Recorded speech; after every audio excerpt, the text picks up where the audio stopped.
Dylan, are entrepreneurs born or are they made? I've been asked that question a lot recently. I genuinely think they're born. I think that entrepreneurs, which is a word that I only learnt relatively recently in the last few years, I think there are people who see opportunities. And I think you can teach a lot of that, but at the end of the day, it is personality driven.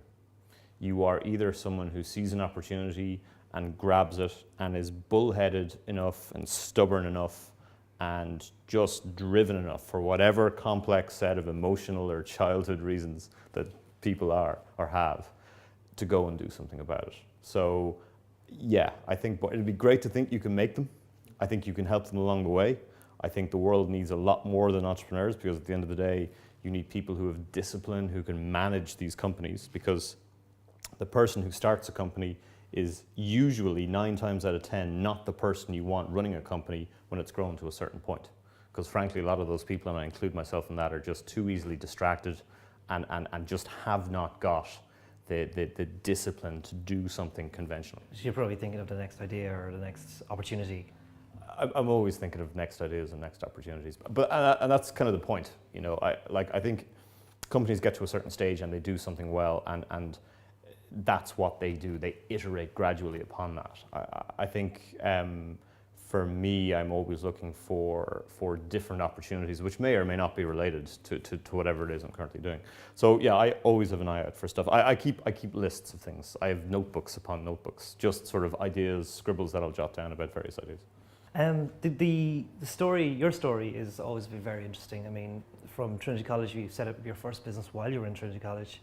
After that, I remember being in your offices in Demonware, just off O'Connell Street at the time, acquired by Activision for a nice tidy sum, I'll imagine. And then you were bought.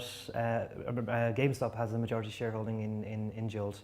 The journey for a man who, by the age of 30, I mean, it's been quite interesting. A lot of people would love to emulate that story. But in your own words, what was how did it begin for you in terms of like feeling A, that you could create companies, and B, how you could access this at the time, I'd say the gaming industry was just beginning? I suppose going right back, the notion that I could create something out of nothing definitely happened in college, in terms of working with people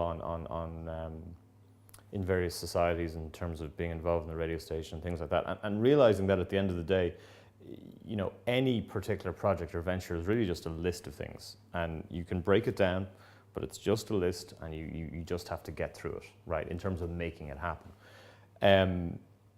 I think that the games element of it has probably been the biggest aspect of the journey, because when we started, at every point that we've started companies, myself and my team, we have always been told consistently, you're wrong.